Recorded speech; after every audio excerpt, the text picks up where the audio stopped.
하겠습니다. 이 마태복음은 시작 자체가 예수님에 대하여서 어떻게 대하고 있는가, 계보가 나옵니다. 이 계보가 나오는데 한마디로 족보가 나온다 이거죠. 그냥 예수님이 태어나셨다라고 하면 됐지, 이런 누가 누구를 낳고 한들 우리가 그 누구를 알겠습니까? 몇 명의 인물은 알지만은 나머지 사람은 잘 알지도 못한데 꼭 읽어야 할 이유도 있고 또 꼭 읽어야 할 이런 사람을 이름을 계속 불러가면서 읽어야 하느냐라고 생각을 할 때가 있어요. 그러나 한 가지 분명한 것은 이 마태는 유대인들을 향해서 복음을 전하기 위해서 이 내용을 기록한 겁니다.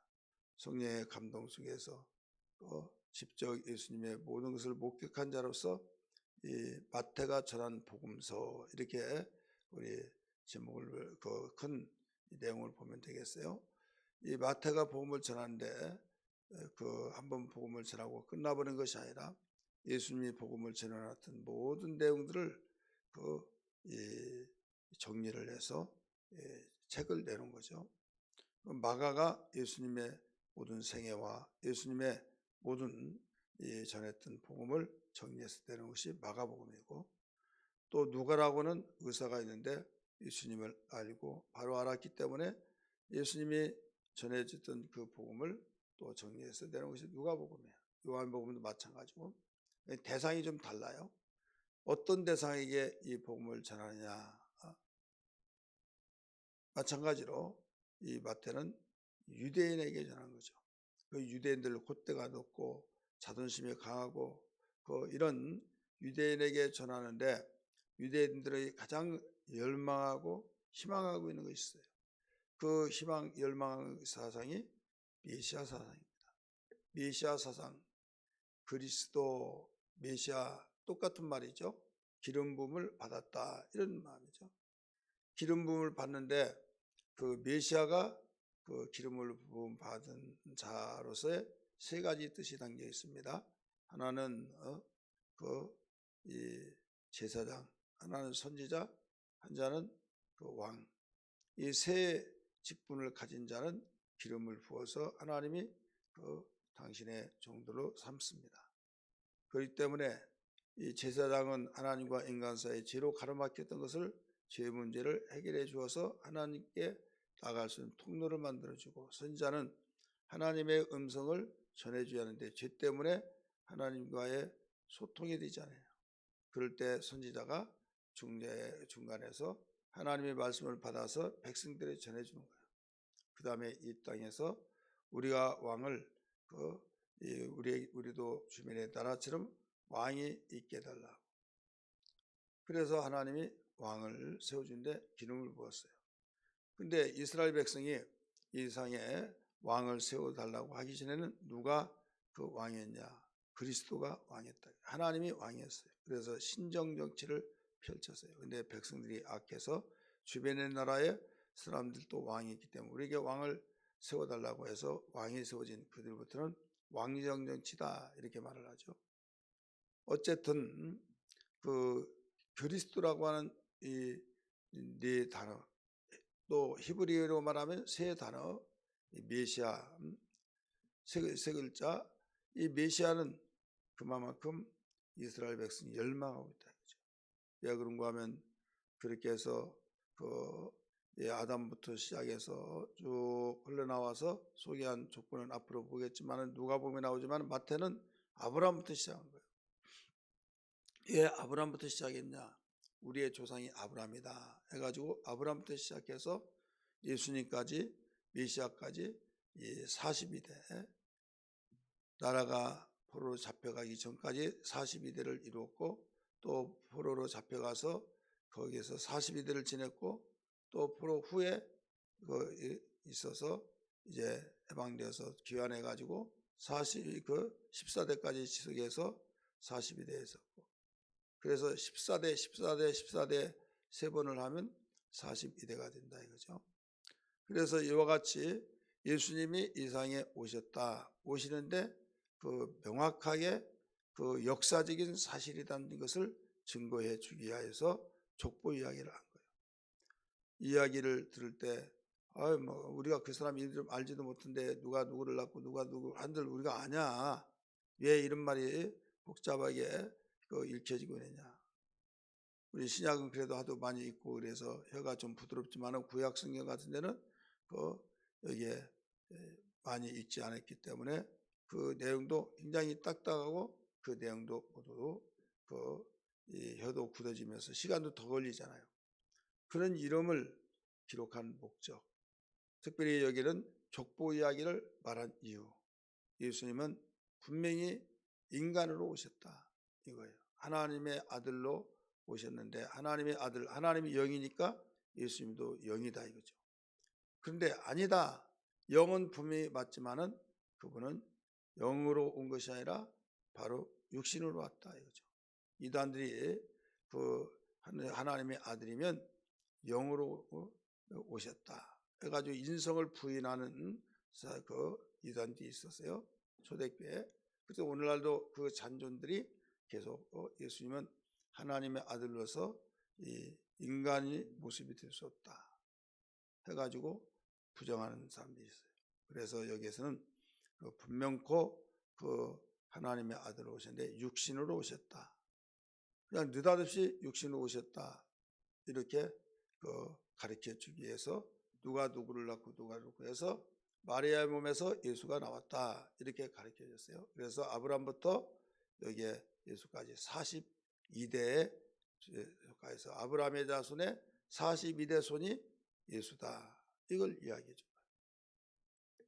이제 그 요한복음에서는 우리가 보면 또 알겠지만은 그 하나님의 아들이 오신 것은 말씀이 태초부터 계셔서 그 말씀이 육신이 되어서 오셨다. 이렇게 가르쳐 주고 있죠. 어쨌든 거기는 요한복음에서는 그 나름대로 요한복음 때 배우기로 듣기로 하고요. 오늘 마태복음이니까 우리가 정리해서 보면 아브라함의 자손을 쭉 낳고 하다가 예수가 나왔다. 그 다음에 예수 다음에 누가 났다. 이건 아니잖아요. 이제 거기서 끝나잖아요. 그래야 하나님은 이 메시아를 보내기로 작정하신 가운데 이 메시아가 오셨다라고 함으로써 누가 누구를 낳고 이것은 다 끝난 종지부를 찍었다 이거죠. 왜? 여기에서 예수님이 오셨을 때 수많은 사람이 웅성거리면서 야 메시아가 그렇게 오냐. 그래서 지금도 유대인들은 메시아가 아직 안 왔다는 거죠. 오시지 않고 메시아를 기다리고 있는 거예요.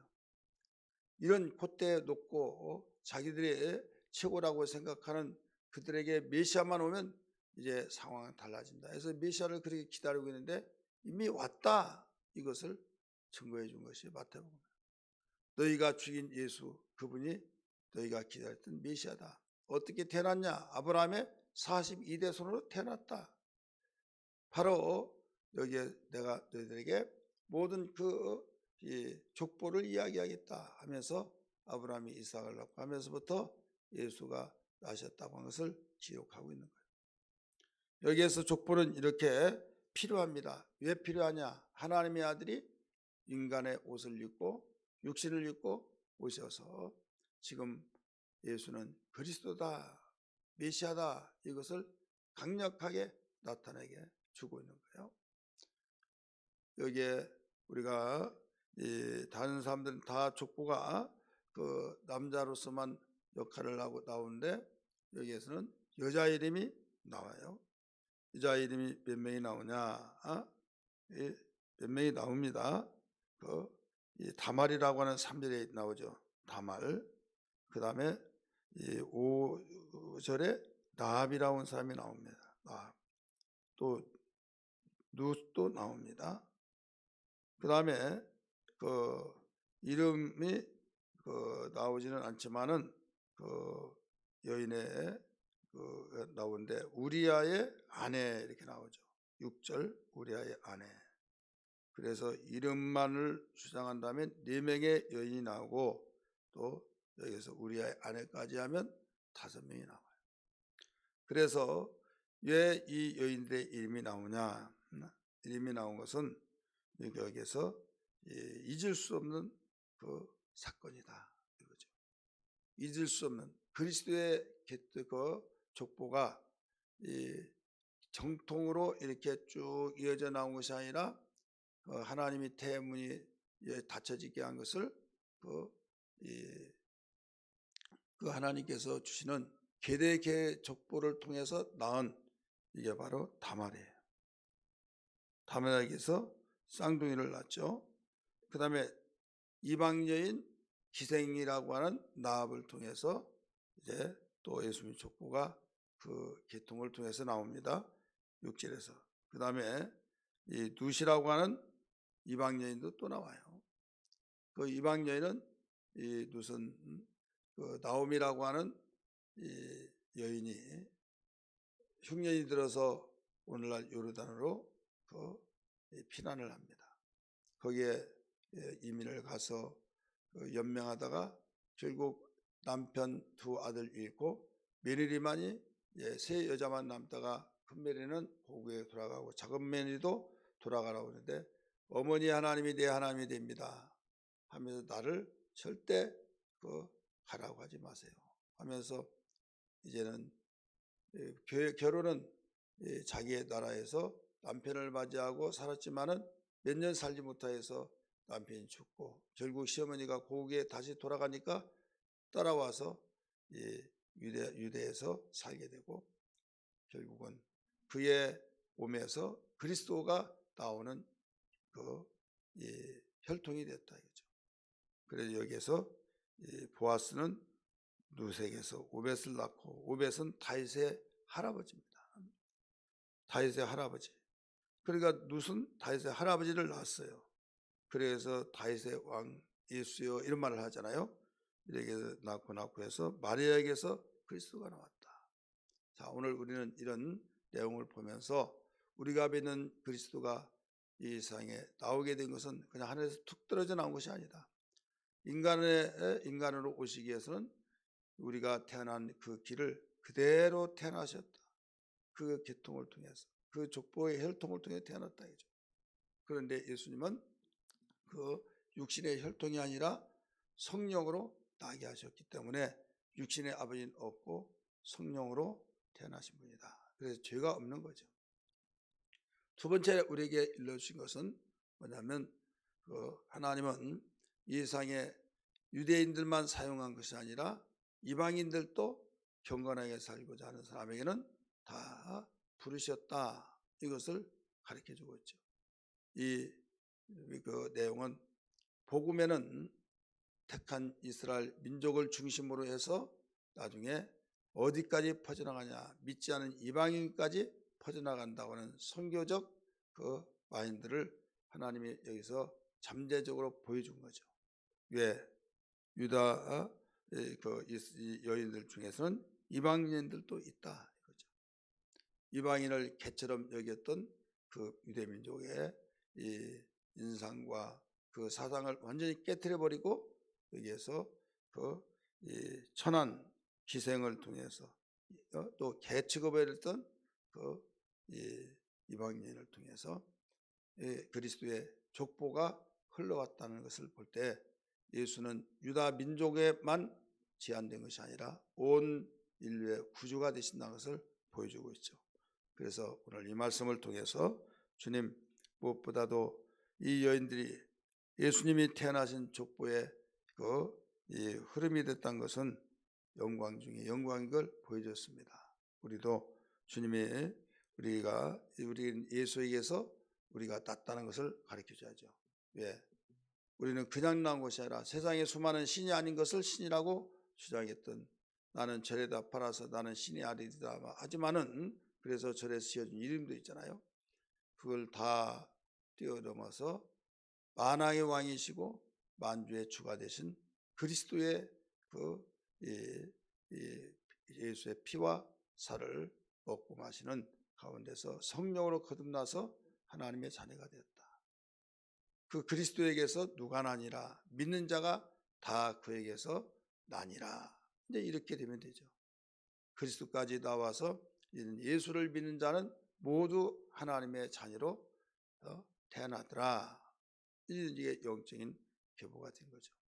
그래서 우리는 이 시간에 하나님 무엇보다도 예수님이 이 세상에 오신 것은 하나님이 말씀 한마디로 천지를 지셔서 모든 것을 다 하신 분이 메시아를 보내주신 것은, 그리스도를 보내주신 것은 인간이 태어난 이 계통을 통해서 모두 낳고 낙화해서 그리스도가 태어난 걸 발견했습니다. 우리의 눈높이에서 예수는 그냥 신적인 존재뿐만 아니라 인간으로 오셔서 많은 만인들이 고민하고 만인들이 부인할 수 없는 역사적인 사건 속에서 태어나셨던 것을 발견했습니다. 하나님이 이렇게 정확하게 보여주기 위해서 하신 일을 위대하게 주님을 찬양합니다 하면서 예수 그리스도를 통해서 이제는 믿는 자마다 모두 우리는 하나님의 자녀가 되어진다는 사실을 깨달을 때 예수 믿는 것이 가장 큰 영광이요 축복인 걸 믿습니다.